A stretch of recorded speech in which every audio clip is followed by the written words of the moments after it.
ये sir photo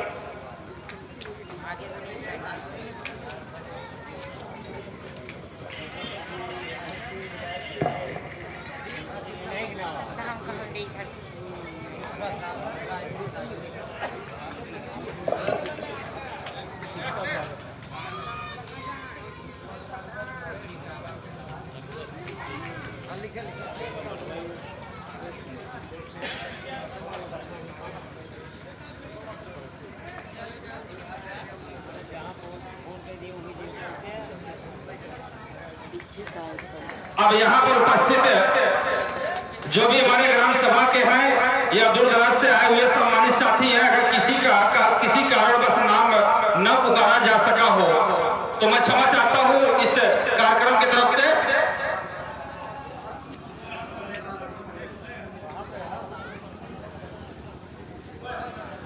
अब मंच पर विराजमान माननीय बड़े भैया पूर्व जिला पंचायत सदस्य अमरपाल यादव जी, उन्हीं के साथ में होंगे बड़े भाई ब्रजेश यादव जी।